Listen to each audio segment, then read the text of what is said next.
Hey guys, Big Wheel Dog 82 in the soil. Today is the 28th of May, and I just thought that I'd take a little trip with you guys around my garden and see what's been doing great, what is not so great, and a little bit of the in-between. We're also going to be looking at what I use as far as fertilizers go, both pre-plant and then also throughout the season. And the last thing is my wicking beds. I've got several totes that I've converted into self-watering containers, and I'm going to show you what I've companion planted, what is going on with those, and how they help me throughout the season, especially as we're starting to get into the hotter and hotter weather. So I hope you guys enjoy it, and let's go.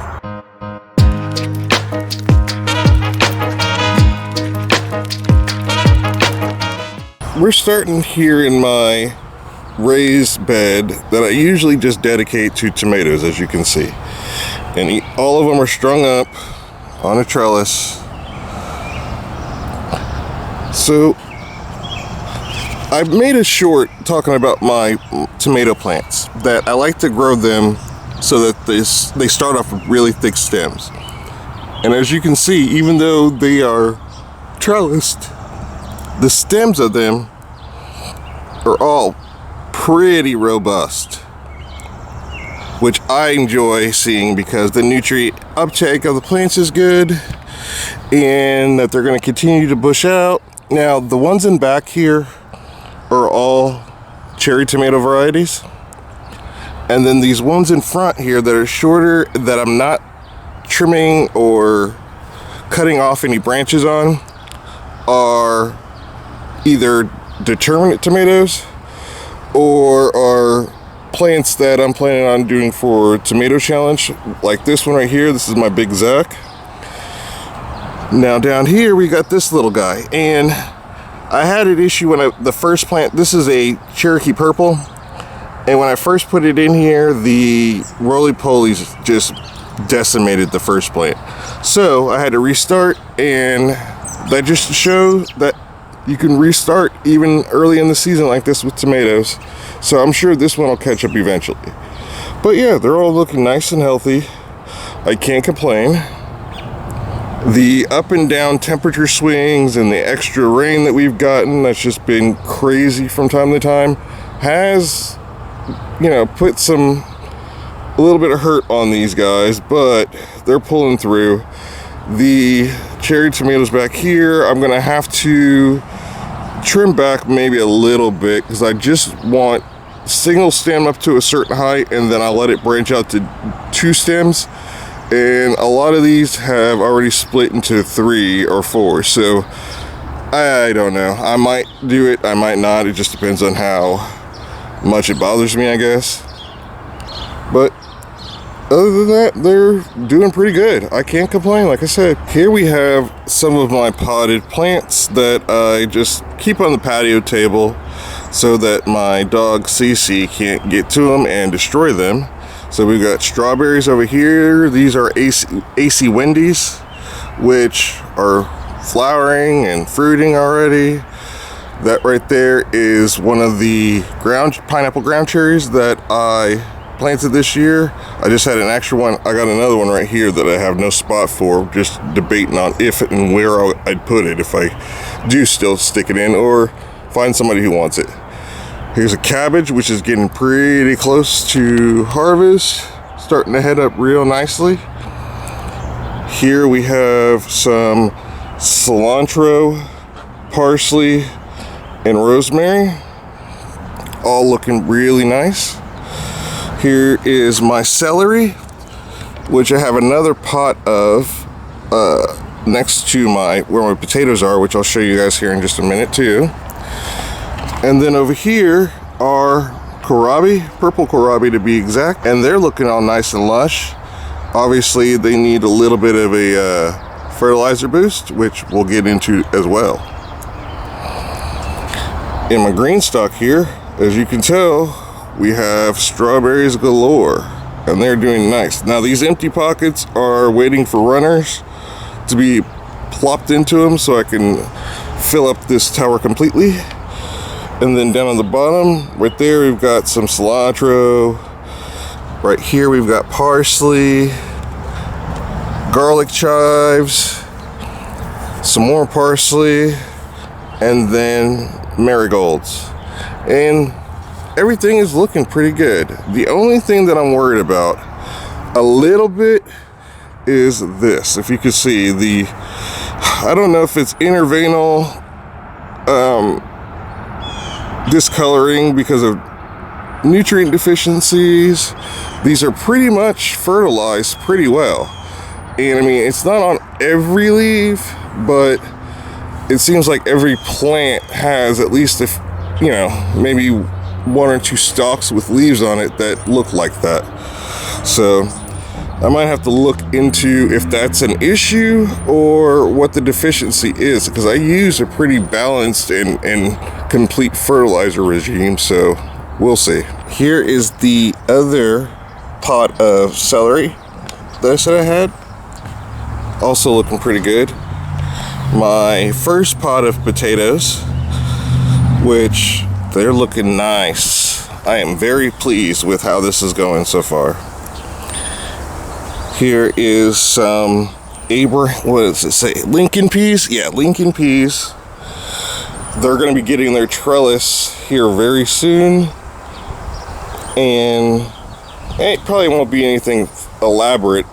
I could even put it over here and let it trellis in between the bars on here if I wanted to. So we'll figure that out here. Here we have my second pot of potatoes, which I planted these probably about a month or so after the first pot.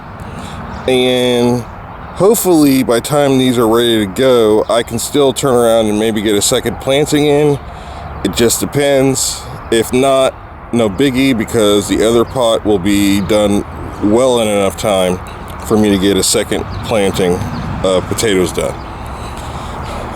Right here we have one of my potted strawberry plants that is put into a larger container. This was originally 2 plants, but one of the strawberry plants didn't make it. These are Mara de Bois strawberries, and as you can see, it's already got a runner right there. So as soon as that starts to make like root nodes on them, I'll stake it down. Here we have another head of cabbage with marigolds planted with it, and it's getting to start to head up too. All these plants are going to need some fertilizer, and we'll be getting to that and what I use here in just a little bit. Here's another Mara de Bois in a smaller pot, and this one just went off. As you can see, plenty of runners already. I probably will not put these runners into the pot, but I will take little small pots of soil, put them here, and let those root out as well. And then these other ones here are plants that I'm probably going to give out to friends and family, just because who doesn't love strawberries? Just about everybody. So some of these aren't in pots yet. They're still in their little cups that I have, but they will be getting the royal treatment for that here soon. And then in a little hanging bucket here, I've got some more herbs. This is my rosemary and thyme, and as you can see, they're both loving where they're at, and I'm going to be bringing these ones in over the winter to see if I can't just overwinter them and keep them going along with the other one. Here is my only in-ground bed, and this is on the side of the house. This is actually the north side of the house, but in this little space here, it's close enough where it can get sunlight from, so that would be west. Yeah, that's west. So it's got enough sunlight because I've got all open cover, so this gets enough. And as you can see, these purple kohlrabi, I don't mind this trellis here. It's just there for the time being until I need it. But as you can see, we're getting nice growth in there. Good plants. They get the same fertilizer regimen as everything else. Here is a honey rock cantaloupe that's in here, and it's not looking too happy, but it doesn't look nearly as bad as the other one in the wicking bed. Looks like maybe the bugs are starting to get to it. Here comes another head of cabbage that is also getting ready to be picked, and surprisingly, I haven't had too much pest issues with it, so I'm not complaining at all. Oh, just as I said that, see the little guy in there? Freaking snail. We'll get him taken care of here real soon. Yeah, you're out of here, dude. And then we got some onions over here, and again, these onions are over here on the north side. I was hoping that they'd be like a pest deterrent, but I don't know. I'll be happy with anything I get out of this. And don't mind that, that's my compost pot, or my compost, and as you can see, it's basically just about gone. Over here, we have some sugar snap peas and my DIY trellis, which is just some sticks that I cut off of trees. I took some string, just haphazardly just throw them in there, and it's working a treat. Here is a Roma tomato plant in a fabric grow pot with some cilantro there, and there's also some more garlic chives in there too. My self-watering bed or wicking bed has some more marigolds and cilantro. I've got some peas in here that are going up this trellis, this DIY trellis, and then same on the other side. Now, I typically grow watermelon and cantaloupe in either this big one, or I have another big one which you will also see here in a minute on the side of the house. Now, because of the up and down temperatures, my cantaloupe that I put in here, it is not happy at all. So that will be replaced here. Well, it will be replaced with the start that I've already got going. And then these sugar baby watermelons, I usually put in 2 plants per spot of each, because you need the flowers to match up when you get the male and the female. So I find that I've got enough volume with nutrients and soil and then the water supply that I can support 2 plants of each, and it likens the chance that the flower pollination cycles will work out and give me decent amount of melons. Now, my DIY trellis. I've took 2 of the tomato cages, so they're done in different styles. This one is one on top of the other, and then it's strung together with the stake in there just to give some rigidity. And I use zip ties on the rings to keep it together all the way around. This one is a little bit different. This one I was able to take 2 tomato cages and then put them end to end. So the big end and then the big end are there, and so you just put them inside of each other. And again, this uses string to keep them all together, as you can see, and then another pole for rigidity. And then to even add more rigidity and make sure that the heavy winds aren't going to blow it over, I tied it in with these stakes that I've used for the peas mainly, but I've zip tied them together in spots so that this whole thing is pretty stable. All right, now here's where I'm going to point out some of my biggest failures as far as plants go so far this year. As you saw, I have a lot of strawberry plants, and all those were runners that I bought this year, because last year I didn't bring in my plants, and all of my other strawberry plants all died over winter. Now, every last one of these cups you see had a bare root strawberry in it, and some of them had started growing, some of them didn't, and they're all dead.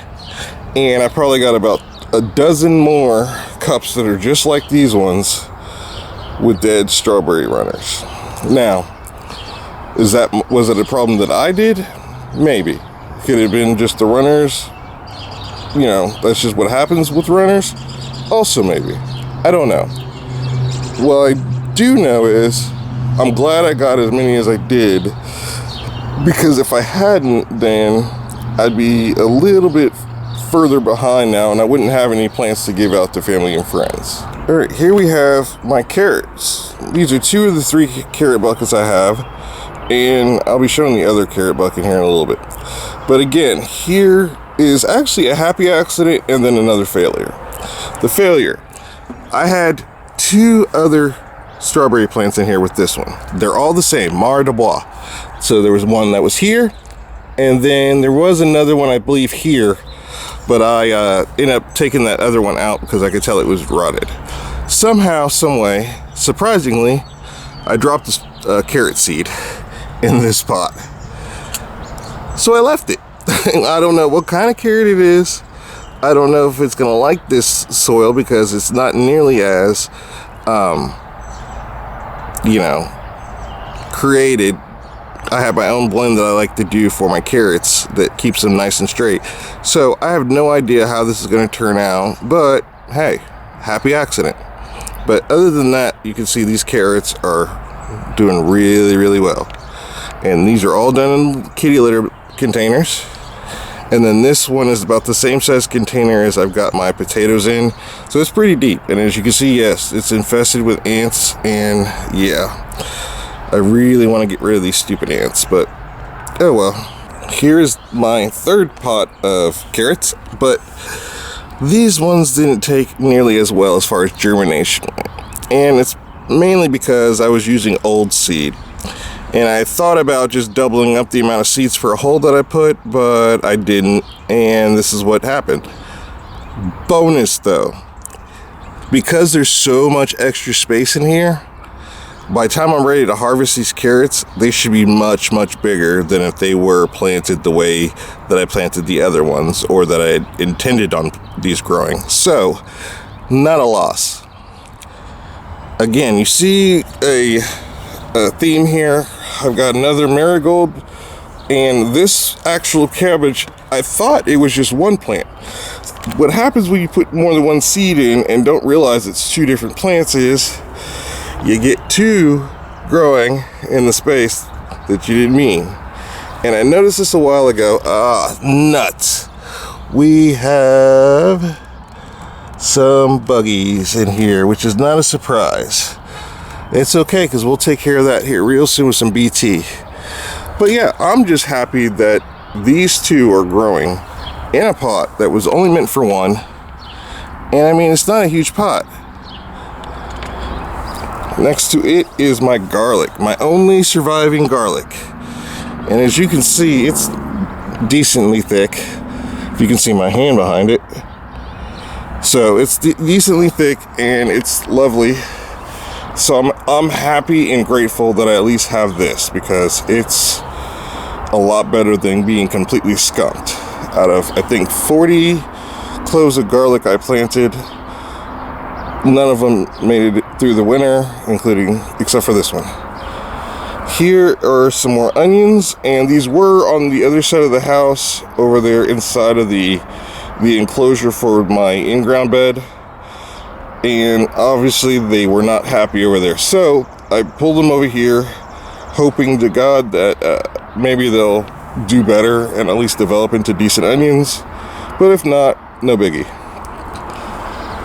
Here is my smaller of my 2 wicking beds over here on the side, and in them I have more onions, which are doing way, way better than that little guy. But I also have peppers.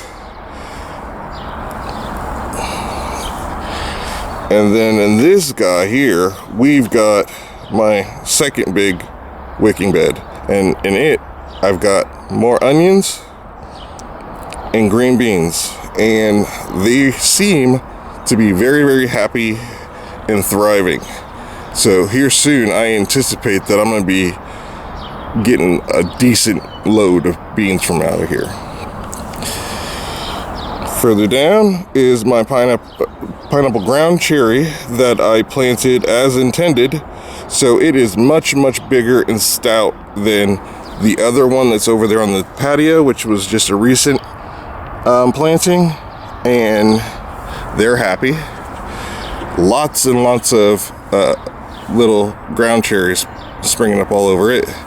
And then here is another onion that was also right next to that first one, and while it's doing much better than the other one, it's still not nearly as well as those guys over here. So like I said, it is what it is.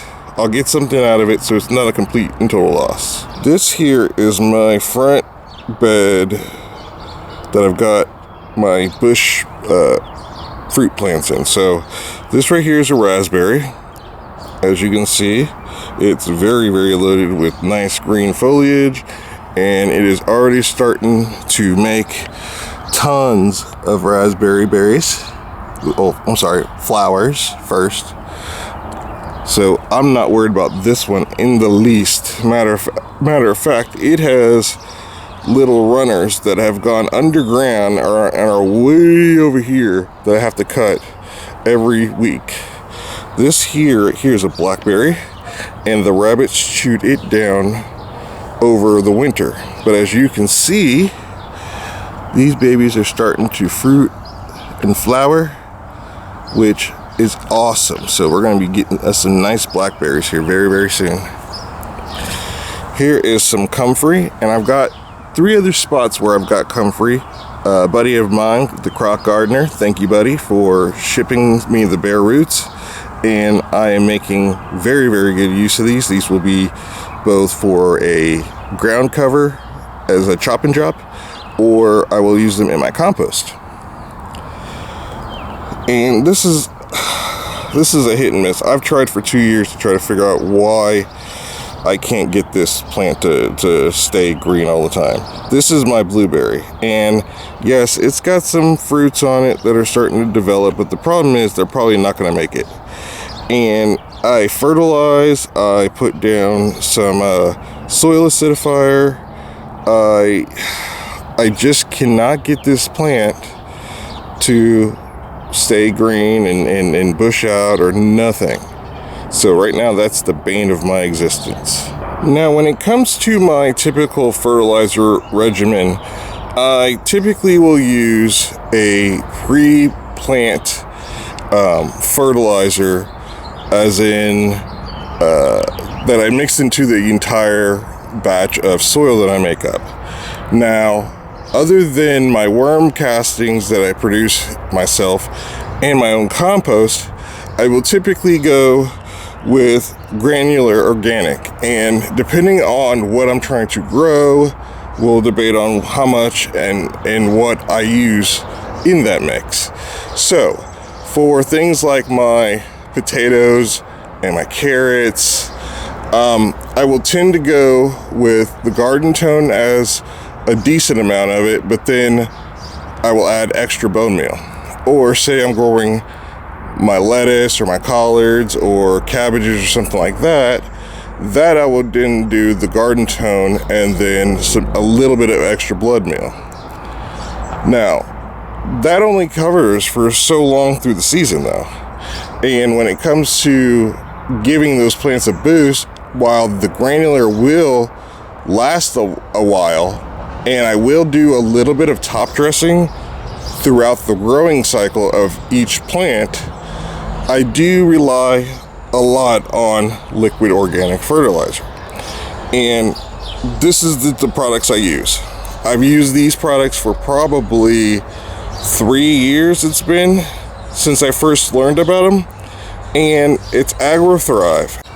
If you aren't familiar with AgroThrive or you've never heard about it before, it's a liquid organic fertilizer that you can feed your plants during the growth season every 1 to 2 weeks, and it's only like 2 ounces per gallon is all you need to make up enough fertilizer to do, and you don't even have to splash it or drown it to do it either. Just a quick 2-second, 3-second pour, and you're good. I will say that I am an affiliate of AgroThrive now. It recently happened, and as much as I love that, I need everybody to know I was using these products for years before now, and for me they've made a difference, and it's helped boost what I've got. And they have obviously 2 different varieties, which is the fruit and flower and the general purpose. The fruit and flower is a 335. The general purpose, as you can see, is the 332. So if you need that extra potassium for your fruit cycle of your plants, or say like your tomatoes, strawberries, ground cherries, stuff like that, then yeah, hit them with the fruit and flower. But for the most part, if you've got enough potassium in the form of like a granular fertilizer that's going to slow release, you could just get away with just getting one of these. So if you would like to give it a try, I have a link that you can get your own at a discounted rate from their site. So it doesn't cost you anything, doesn't cost me anything, and at least it'd be getting the word out that, you know, this product does exist, because surprisingly a lot of people have never heard of it, and they've been around for a while now. These are pretty much my mainstay. I'm a creature of habit. If something works, I run with it until it doesn't work any longer. And so far, really, these are the only fertilizers, again, besides my own worm castings and compost, that I use anytime during the growing season. So that's the state of my garden so far going into June, and I do expect everything's going to keep getting better and better as it goes along into the season. I hope that my fertilizer schedule that I use, or the different types of fertilizers I use and why, helps any of you out if you're sort of kind of trying to figure out when and what to use. And I'm just glad that I can show you that not everything's not 100% rosy and peachy. There's things that are going to fail no matter how well you prepare, as in like my strawberries in some of the cases, and my cantaloupe didn't work, and my garlic too. That was an early season fail. But I've learned a lot, and just because it doesn't work out doesn't mean that it can't get better, or that I can't recover from a problem through the season. So as far as the honey rock cantaloupe that died in my wicking bed, that's already being replaced. And the strawberries, while they are fertilized, they do get the liquid fertilizer. There might be another issue. I'm gonna have to do a little bit of research into that and figure out why I'm getting some of that discoloration. It may not even be a problem, to tell you the truth. And then my totes. I love my self-watering wicking beds, because especially when the heat comes, the ones with the watermelon and the cantaloupe in it, I don't have to worry about it so much as far as, oh, the soil's getting too dry. I just look into the tube. If it needs more water, put more water in it, and they do wonderfully. So I hope some of this has helped.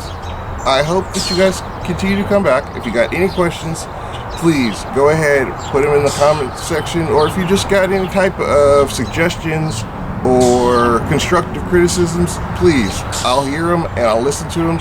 And I'm never one to sit there and not take in decent ideas or new procedures or stuff like that. So keep those coming in. I appreciate it.